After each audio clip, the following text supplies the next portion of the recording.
Muito bem, hoje nós vamos falar aí sobre Platão, tá? As doutrinas secretas de Platão. Para quem não sabe, isso existiu. Geralmente a filosofia grega tinha esse aspecto exotérico, que é público, que é com X, embora a pronúncia seja esotérico mesmo, e tinha o esotérico com S, que é o profundo, que é aquilo que está fora do âmbito público ou daquilo que é repassado ao geral. E é apenas dado a certos discípulos mais próximos do mestre, ou aqueles que estão na academia. Isso existiu tanto em Platão quanto em Aristóteles, era um tanto comum, né, entre pensadores antigos.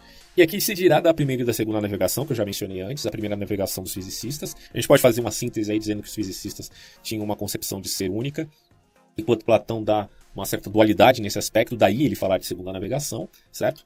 Então o tema de hoje é esse, é muito interessante para quem gosta, né, de assuntos enriquecedores, e engraçado por uma certa sintonia desse aspecto aqui platônico com certas experiências EQMs que a gente vê aí pronunciada por vários testemunhos. Eu não estou dizendo que Platão estava certo e que essas pessoas que têm EQM expõem a sua experiência como que deflagrando a realidade mesma, né? Tem vários elementos aí que a gente pode considerar, né? O que a pessoa recebeu não necessariamente é o que ela está dizendo, porque ela está tentando expressar isso com palavras. Então, vários elementos têm que ser colocados ou postos aqui em jogo para a gente ter aí uma noção, né, daquilo que está sendo dado. Mas o fenômeno é interessante de se pensar, de se refletir sobre, ok? Tomando o fenômeno como algo mais abrangente do que apenas aquilo que aparece. Amanhã, inclusive, eu vou tentar postar um vídeo aqui no canal sobre a diferença entre a Bíblia e a filosofia grega. Interessante, né? A gente pode fazer isso amanhã, talvez eu consiga. Vamos ver se eu vou ter tempo para fazer isso. Mas vamos lá, hoje a gente vai falar sobre as doutrinas secretas de Platão. Ele vai começar falando aqui sobre a questão das navegações, né? Que consiste fundamentalmente numa descoberta e numa existência de uma realidade suprassensível, basicamente é isso. Embora a gente possa admitir, de certo modo, uma proximidade disso também entre os pré-socráticos, mas tudo bem. Uma coisa que ele fala aqui que eu acho assim de suma importância é exatamente esse trecho. Olha que interessante. Podemos afirmar sem dúvida que a segunda navegação platônica constitui uma conquista que assinala ao mesmo tempo a fundação e a etapa mais importante da história da metafísica, entre o conceito de metafísica que é assim, o termo metafísica é posterior a Platão, obviamente, mas a ideia propriamente dita já está presente aqui em Platão. De fato, ele diz, todo pensamento ocidental, que é o realita, será condicionado definitivamente por essa distinção, tanto na medida de sua aceitação, como também na medida de sua não aceitação. Então você pega a filosofia moderna, você pega os negadores da metafísica. O interessante, o legal, né, dessa fala aqui é de que realmente essas pessoas estão condicionadas assim como estão aqueles que falam de metafísica do ponto de vista positivista. Esses que falam negativamente estão condicionados a um debate, estão condicionados ao processo dialético. Esse é o elemento assim que eu achei interessante, essa condição dialética. Porque muitas pessoas querem resumir dialética no ponto de vista meramente marxista, que é um empobrecimento completo do conceito de dialética na história da filosofia, certo? Bom, então, tome nota de que esse aspecto dialético sempre está presente na vida daquele que se propõe a fazer filosofia. Eu comumente falo aqui no canal e algumas pessoas não entendem, cara, tem muita dificuldade para compreender o que é realmente, o que significa realmente você ter uma mentalidade dialética, né? De novo, não confunda isso com dialética marxista, pelo amor de Deus. Estamos falando de um condicionamento, a investigação, certo, filosófica, condicionada a uma perspectiva dialética, onde você trabalha com aspecto negativo ou positivo, ok? Independente das suas crenças particulares. Agora, isso sou eu, né? Não estou dizendo que você tem que seguir esse método de investigação, né? Mas me parece justo do ponto de vista filosófico, certo? Bom, depois da segunda navegação platônica, é que se pode falar de material e imaterial, de sensível e de suprassensível, de empírico e de metaempírico, de físico e de suprafísico. Você vê que a ênfase dada a Platão, não necessariamente a novidade em vista de uma tal segunda navegação, mas a ênfase trouxe à baila a ideia dual de um mundo, ok? Que se baseia agora no empírico e no supra ou meta-empírico. A ideia de natural e supra ou sobrenatural também vem daqui. Assombrações, fantasmas, como a gente vê, tem vários testemunhos aí espalhados. Alguns são bem mentirosos, né? Inclusive esses que passam em TV a cabo, infelizmente, a gente perdeu um pouco de confiança nesse pessoal. Mas tem muitos testemunhos verdadeiros, tá? Do fenômeno em si, daquilo que realmente aconteceu. Não necessariamente do que está aparecendo, embora aqui o termo ou o conceito fenômeno dê a ideia apenas de algo que aparece, que nasce justamente dessa perspectiva platônica. Mas olha só que interessante. Falemos sobre essa ideia de hiperurânio. Afinal de contas, né? Eu sempre ouvi falar sobre Platão, Platão para cá, Platão para lá. Aí eu ouvi uma palavra estranha. Hiperurânio. Para bolas, o que significa o hiperurânio? O que significa este tal mundo das formas? Ou neste caso usado aqui o conceito de ideias, né? Bom, o Platão, meus caros, determinou essas causas, né, de natureza não física, a realidade inteligível, principalmente com o termo ideia, tá?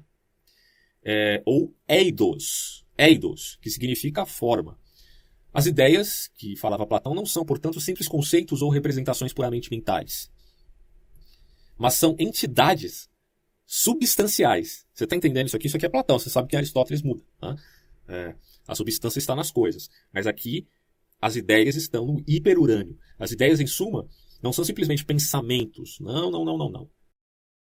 Mas aquilo que o pensamento pensa, e a redundância aqui é proposital, quando liberto do sensível, certo? Constitui o verdadeiro ser. O ser por excelência.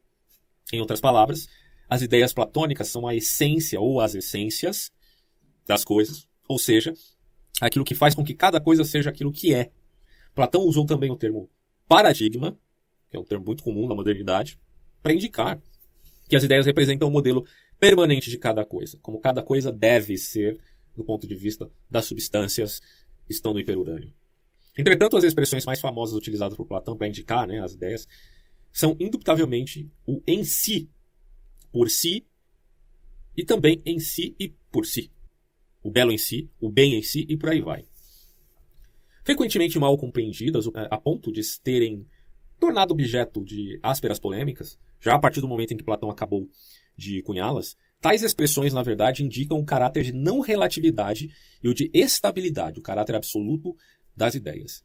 Afirmar que as ideias existem em si e por si, elas existem em si e por si. É claro, aquele debate dos universais eu já tratei aqui no meu canal. Né? Vocês têm aí, isso na História da Filosofia, uma introdução sobre o assunto no meu canal. Bom, afirmar que as ideias existem em si e por si significa dizer, por exemplo, que o belo ou o verdadeiro não são apenas relativamente a um sujeito particular, tá? Como pretendia, por exemplo, Protágoras. Nem constitui realidades que possam ser manipuladas ao sabor do capricho do sujeito, mas ao contrário se impõem ao sujeito de modo absoluto. Afirmar que as ideias existem em si por si significa que elas não são arrastadas pelo vórtice do devir que carrega todas as coisas sensíveis às coisas belas sensíveis. Bom, vamos pular. Isso aqui, o mundo das ideias, não é o tema deste vídeo. Eu só coloquei isso aqui para a gente chegar ao ponto que realmente interessa, as doutrinas esotéricas com S de Platão. Mas antes eu tenho que ainda falar sobre a hierarquia que existe nas ideias. Quer dizer, enfim, o conceito ou a ideia de um bem absoluto. Veja só.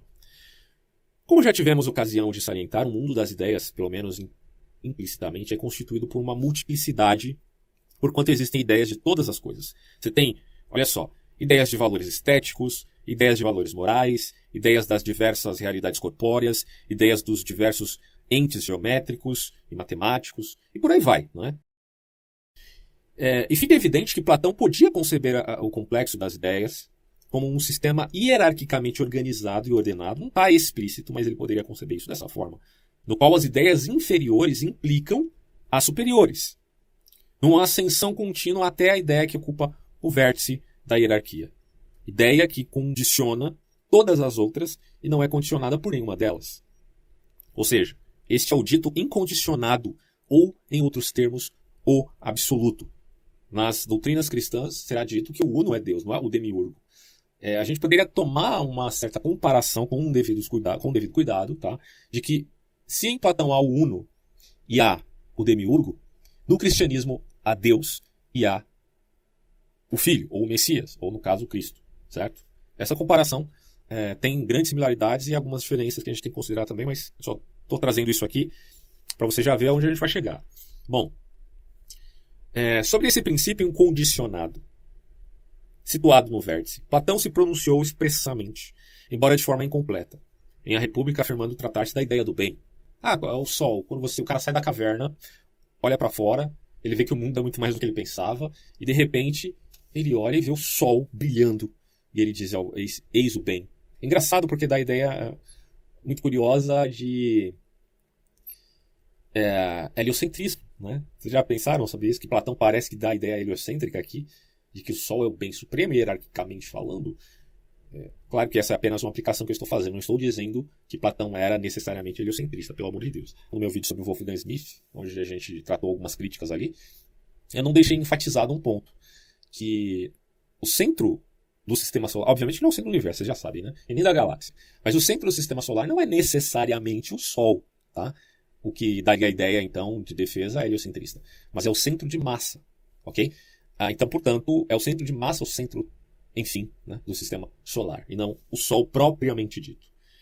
Bom, o conjunto de ideias, ou das ideias do ponto de vista platônico, com as características acima mencionadas, passou para a história sob a denominação de hiperurânio, termo usado no Fedro, que se tornou célebre, embora nem sempre entendido da forma correta. Note-se que lugar hiperurânio significa lugar acima do céu, ou acima do cosmo físico, e, portanto, constitui representação, perceba, representação mítica e imagem que, entendida corretamente, indica um lugar que não é absolutamente um lugar. É curioso isso, né, cara? É um lugar que não é absolutamente um lugar. Na verdade, as ideias são descritas como dotadas de características tais que impossibilitam qualquer relação com um lugar físico. Assim posto, o hiperurânio é a imagem do mundo espacial, do inteligível, do gênero do ser suprafísico. Quando nós pensamos no mundo suprafísico, sobrenatural, nós o pensamos com as características que nós aprendemos do nosso próprio mundo sensível.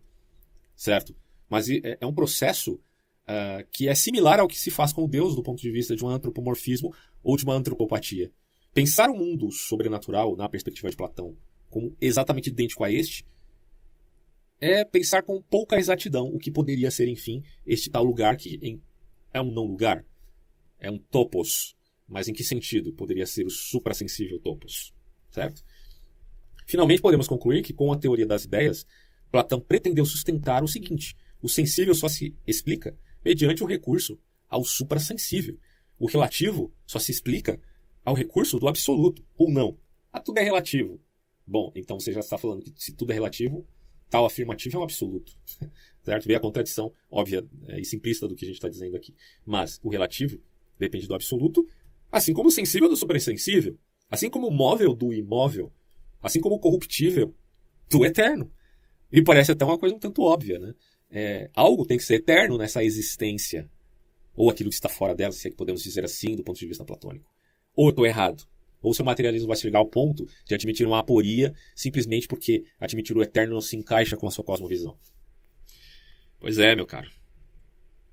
Bom, mas o que nos interessa aqui é falar do Uno e da Díade, as doutrinas dos princípios primeiros e supremos. É uma coisa intrigante, veja só. Isso aqui é Platão, não precisa concordar com ele, eu tenho pontos que eu discordo de Platão também, mas a gente só está avaliando, né? Vamos lá. O princípio supremo, que na República denomina-se o bem, o Sol, não é o Sol propriamente dito, vocês já entenderam isso. Nas doutrinas não escritas de Platão, chama-se Uno. Não é o joguinho de carta, tá? Pelo amor de Deus, nem o carro. Uno. É o bem supremo. A diferença, porém, é uma diferença aqui, é perfeitamente explicável porquanto, como logo veremos, o Uno sintetiza em si o bem. Pois tudo quanto o Uno produz é bem. O bem é o aspecto funcional do Uno. Ao Uno se contrapunha um segundo princípio, igualmente originário, mas de ordem inferior, entendido como princípio indeterminado, como princípio ilimitado. Só que o ilimitado no sentido de indeterminação. Lembrem, pensando não metafísica, mas física quântica, né? A matéria tem um princípio de indeterminação, certo? Ou estou errado? Escutam aí vocês que são mais especialistas no assunto aí de física quântica. Bom, algo de indeterminado na matéria, certo? Portanto, nesse sentido ilimitado, e como princípio de multiplicidade, denomina-se tal princípio díade ou dualidade. Vocês já repararam que o mundo, vamos combinar, né? Vamos combinar aqui. O mundo é cheio de dualidades, certo? Frio e quente, noite e dia, homem e mulher, sol e lua, tudo bem, né? Que o sol é a lua. A gente sabe que não é uma mera dualidade aí, existem muitos sóis, muitas estrelas e muitas luas. Mas para nós, né, na nossa perspectiva. Mas, enfim, o nosso mundo é cheio de dualidades. E é nesse sentido uma admissão. Inclusive, nas filosofias orientais, né, você tem a ideia do yin e yang, em várias outras culturas, essa concepção de dualidade aparece. E Platão entendeu também esse aspecto. Claro que é um modo e contexto grego. Okay? Bom, Então aí a díade, certo? Dualidade de grande e pequeno, enquanto princípio que tende, ao mesmo tempo, para a infinita grandeza e para a infinita pequenez. O macro e o micro estão presentes no nosso universo. Ou é mentira? Não, é verdade. Né? Sendo por isso denominado também de dualidade indefinida, ou indeterminada, ou ilimitado. Ilimitado aqui é no sentido de indefinido, ok? Da colaboração desses dois princípios originários, procede a totalidade das ideias, e a gente já viu que há uma certa hierarquia nas ideias. O uno age sobre a multiplicidade limitada. Platão até diz que o uno não é um ser, ele está acima dessa categoria de seres. Mas enfim, o uno age sobre a multiplicidade limitada como princípio limitante e determinante, ou seja, como princípio formal. Não tem a questão de aristotélica, matéria e forma. A forma é o que determina. O mundo, obviamente, tem determinações, né? Senão você não saberia diferenciar as coisas. O homem de uma pera, dá para diferenciar, né? Embora alguns tenham um corpo parecido com uma pera, mas a gente consegue diferenciar. Óbvio, a forma e a matéria, certo? Bom, o uno age sobre a multiplicidade limitada como princípio limitante e determinante, como princípio formal, como princípio que dá forma enquanto determina e delimita. Ao passo que o princípio da multiplicidade limitada funciona como substrato, como matéria inteligível, se quisermos dizer com essa terminologia que é a posterior. A gente percebe isso na realidade hoje, né, olhando para o reducionismo que se faz, né, das partículas, subpartículas. O que é determinar? O que determina? O bóson de Higgs? Mas como? O que é o bóson de Higgs? Ninguém sabe. Você pode dizer o que ele faz, mas a sua origem, ou o que ele realmente é uma pergunta filosófica. Consequentemente, cada uma e todas as ideias surgem como resultado de uma mistura dos dois princípios: delimitação, o uno, e ilimitado, a díade. Né? O uno, você vê que o uno, representando esse supremo bem, ele não está envolto nessa dualidade. Não há dualidade no uno, tá? A não ser nessa relação uno-díade, que é uma certa dualidade, né?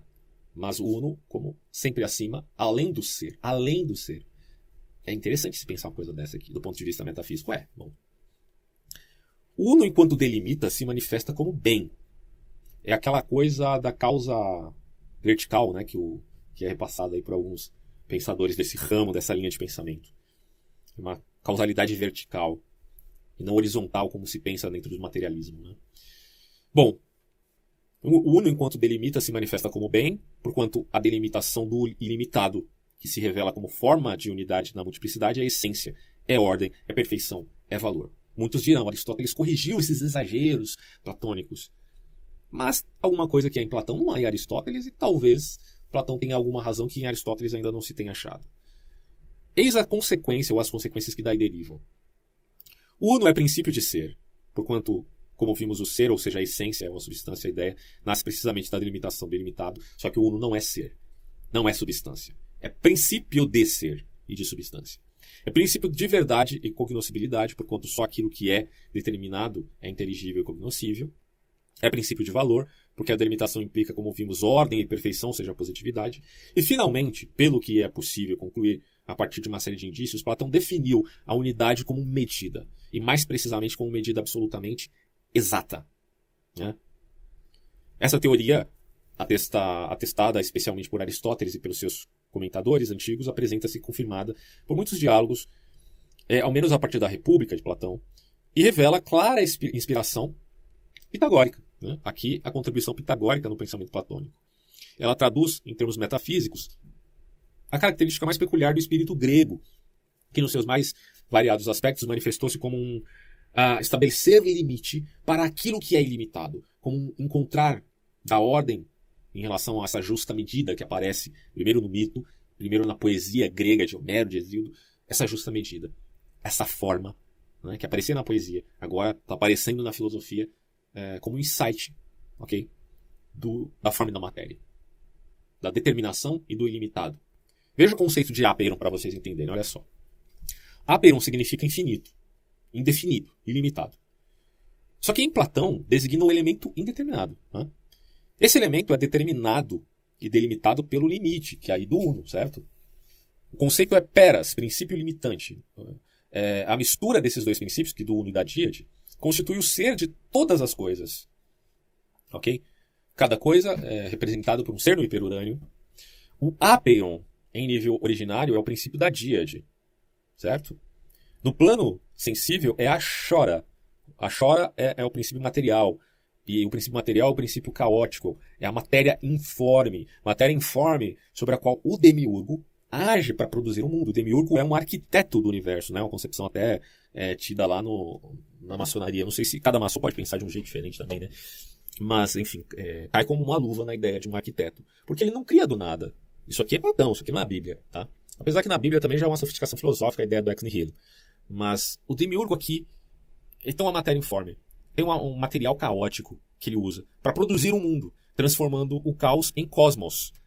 Quem transforma? O caos existia. E o caos existia onde? Na matéria. A matéria em si mesmo é caótica. A física quântica, inclusive, vejam vocês, senhores, atesta que há caos nas subpartículas. Ela é caótica. Isso é muito intrigante, né? Bom, mas o que gera o cosmos? É uma ação vertical? Será? É isso que diz Wolfgang Smith. Lembrando, sempre coloco aqui meu ponto. Eu discordo de várias coisas desse autor. Eu não sou perennialista, tá? Beleza? Mas, convenhamos, é interessante esse ponto, né? Uma ação vertical, não horizontal. Toda a realidade tem, portanto, estrutura bipolar de Apeiron e Peras. Tá? Lembrando aqui o Peras como o limite. Então, o ilimitado e o limitado. O ilimitado como uma potência abrangente e o limitado como um ato, né? nas figuras aristotélicas. Os entes matemáticos encontram-se no degrau mais baixo, né, segundo essa perspectiva aqui, da hierarquia do mundo inteligível. Diferentemente dos números ideais, esses entes são múltiplos. Existem muitos triângulos, muitas formas, embora sejam inteligíveis. Por esse motivo, Platão os chamou, isso aqui nas formas de entes matemáticos, tá? Por esse motivo, Platão os chamou de entes intermediários, ou seja, entes que estão a meio caminho entre as ideias e as coisas. Mas e o cosmos sensível? Do mundo sensível, mediante a segunda navegação, ascendemos ao mundo inteligível que representa a sua verdadeira causa. Ora compreendida a estrutura do mundo inteligível, é possível compreender melhor a gênese e a estrutura do mundo sensível. Assim como o mundo inteligível deriva do uno, que desempenha a função de princípio formal, e da díade indeterminada, que funciona como princípio material, também o mundo físico deriva das ideias, que funcionam como princípio formal e de um princípio material sensível, ou seja, de um princípio ilimitado e indeterminado de característica física, caráter físico. Enquanto na esfera do inteligível o uno age sobre a díade, ou seja, o bem supremo, a síntese, né, do bem supremo, enfim, age sobre a dualidade indeterminada, sem necessidade de mediadores, porque ambos os princípios são de natureza inteligível. O mesmo não ocorre na esfera do sensível, porém. A matéria ou receptáculo sensível, que Platão denomina chora, que é a espacialidade, apenas participa de modo obscuro do inteligível, permanecendo à mercê de um movimento informe e caótico. Como é possível, então, que as ideias inteligíveis possam agir sobre o receptáculo sensível e do caos surja o cosmos sensível? E aí surge a resposta no demiurgo. Existe um demiurgo. É um deus artífice, um deus que pensa e quer e que, portanto, é pessoal, diferente, por exemplo, do bem supremo, o qual, assumindo como modelo o mundo das ideias, plasmou a chora, ou seja, aquele receptáculo sensível, segundo esse modelo, gerando dessa forma o cosmofísico. O esquema sobre o qual Platão se baseia para explicar o mundo sensível é, portanto, absolutamente claro. Há um modelo, o mundo ideal. Existe uma cópia, o mundo sensível. Ponto pacífico aqui, né? E existe um artífice que produziu a cópia servindo-se do modelo. O mundo do inteligível, que é o modelo, é eterno. Como eterno é também o artífice, a inteligência, o demiurgo. Daí essa comparação que eu fiz inicialmente entre claro que o elemento da trindade implica três, não dois. Mas em Platão você tem uma ideia também trina, no sentido de você falar, já fiz um vídeo sobre o assunto, de você falar do uno, do demiurgo e da díade, certo? Contudo, por que o demiurgo quis gerar o mundo? O artífice divino gerou o mundo por bondade e por amor ao bem, diferentemente do que se pensa em alguns ramos gnósticos, né? Aí ele até coloca aqui, porque Deus, querendo que todas as coisas fossem boas e à medida do possível não fossem más, tomou tudo quanto havia de visível, que não se encontrava calmo, mas se agitava de forma irregular e desordenada, essa massa informe. e o fez passar da desordem para a ordem, acreditando que isso era muito melhor do que o anterior. Você vê que não é o ex nihilo, porque essa massa informe é eterna. O Demiurgo, portanto, realizou a obra mais bela possível, animada pelo desejo de bem. O mal e o negativo que permanecem neste mundo devem-se à espacialidade caótica, ou seja, a matéria sensível. Platão concebe o mundo como vivo. Vivo? Vivo, vivo. E inteligente também, porque julga o ser vivo e inteligente mais perfeito do que o não vivo e não inteligente. Então, se o vivo e inteligente é mais perfeito, então o mundo mesmo é vivo e, curiosamente, também inteligente. Consequentemente, o Demiurgo dotou o mundo, além de um corpo perfeito, também de alma. O mundo tem alma, a gente já viu isso em outros vídeos. E de inteligência perfeita. O mundo tem ânima. Assim criou a alma do mundo, servindo-se de 3 princípios. Você tem a essência, o idêntico e o diverso. A pluralidade dos seres. E na alma, o corpo do mundo. O mundo, portanto, é uma espécie de Deus visível. Deus visível, Deus visível. E deuses visíveis são as estrelas e os astros. Pois é. Nesse caso, a gente poderia supor que o Sol é um deus. Enfim. E uma vez que esta obra do Demiurgo é perfeita, ela não se corrompe. O mundo nasceu, mas não perecerá. Porque ele vem de uma eternidade. E o tempo e o cosmos? Bom, enquanto eterno, o mundo inteligível está na dimensão do que é. Ato. Sem o era, né? E sem o será. Ele é. O mundo sensível, ao contrário, está na dimensão do tempo, que é a imagem móvel do eterno. Então você tem um mundo imanente e transcendente, resumindo a questão aqui, né? Enfim, o mundo sensível está nessa dimensão da imanência, é móvel, na verdade a imagem móvel do eterno, né? Uma conceituação bem interessante, como uma espécie de desenvolvimento do é, através do era e do será.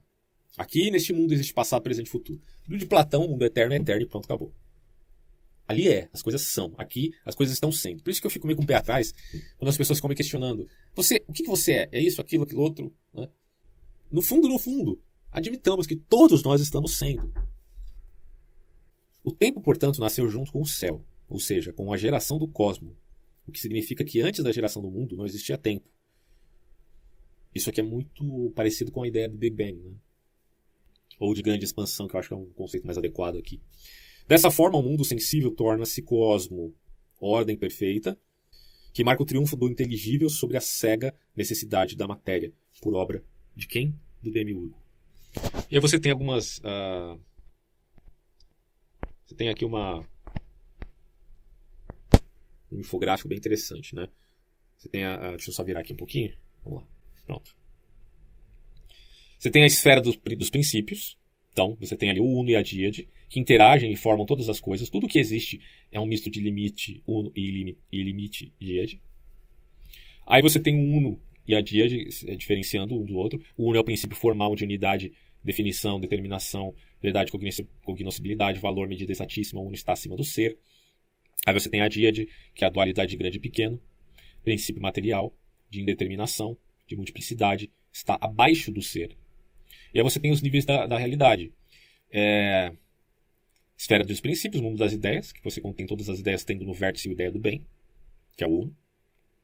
Você tem o Demiurgo, que é inferior às ideias, enquanto para Platão o inteligível é superior à inteligência. É superior ao cosmos enquanto cria. Então o Demiurgo é inferior às ideias. E é inferior ao Uno, claro. Mas ele é superior ao mundo, ao cosmos, ok? Ao inteligível. Aliás, ele até fala, o inteligível é superior à inteligência. A esfera dos intermediários, você tem entre o sensível e o suprassensível, os números, os entes geométricos, a alma, e estas realidades denominam-se intermediárias porque têm ao mesmo tempo características do mundo ideal e relações com o mundo sensível. E aí você tem o cosmos sensível, por fim, e é um vivente inteligente dotado de alma e corpo. Né? Pois bem, é isso o que poderíamos dizer a esse respeito.